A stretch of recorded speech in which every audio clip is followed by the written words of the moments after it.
ഞാൻ പറയുന്ന ഒരു നന്മ നിങ്ങൾ ചെയ്ത ലോകത്താരുടെ വീട്ടിൽ തിന്നാനില്ലെങ്കിലും നിന്റെ ഭാര്യയും മക്കളും പട്ടിണി കിടന്ന് കരയൂല. അള്ളാഹു ഭാഗ്യം തരുമാറാകട്ടെ.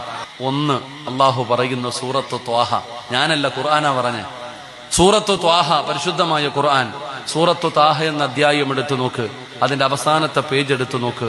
അള്ളാഹു പറയുകയാ, വഅ്മുർ അഹ്ലക ബിസ്സലാത്തി വസ്തബിർ അലൈഹാ ലാ നസ്അലുക റിസ്ഖ നഹ്നു നർസുഖുക വൽ ആഖിബത്തു ലിത്തഖ്വ. അള്ളാഹു പറയുന്നു, 5 നേരം പള്ളിയിൽ നിന്ന് ബാങ്ക് വിളിക്കുമ്പോൾ നീയും നിന്റെ കുടുംബവും നിസ്കരിച്ചാൽ മതി, മരിക്കുന്ന കാലം വരെ കഴിക്കാനുള്ള ഭക്ഷണം ഞാൻ തരും. അള്ളാഹു ഈമാൻ തരുമാറാകട്ടെ. അള്ളാഹു ഈമാൻ തരുമാറാകട്ടെ. എന്ത് ചെയ്താ മതി? 5 നേരം നിസ്കരിച്ച മരിക്കുന്ന കാലം വരെ തിന്നാനുള്ള ഭക്ഷണം ഞാൻ തരും. അള്ളാഹു ഈമാൻ തരുമാറാകട്ടെ. അള്ളാഹു ഈമാൻ തരുമാറാകട്ടെ. സംശയം ഉണ്ടെങ്കിൽ വീട്ടിൽ പോയിട്ട് സൂറത്ത് ത്വാഹ അവസാനത്തെ പേജ് എടുത്തിട്ട് ഈ ആയത്ത് ഇങ്ങോട്ട് ഓതി നോക്ക്. അല്ല പറയുന്നൊരു ഭക്ഷണം ഞാൻ തരുമെന്ന്. അള്ളാഹു നമുക്ക് ബർക്കത്ത് ചെയ്യുമാറാകട്ടെ. ഇവിടെ ഇത്രയും പേരിയ്ക്കുന്നില്ലേ?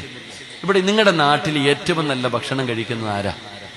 ഇപ്പൊ ഉദാഹരണം, ഇവിടെ ഇത്രയും ആൾക്കാരിയ്ക്കുന്നു, നമ്മളുടെ ഇടയിൽ ഏറ്റവും നല്ല ഭക്ഷണം കഴിക്കുന്ന വ്യക്തി ആരാ?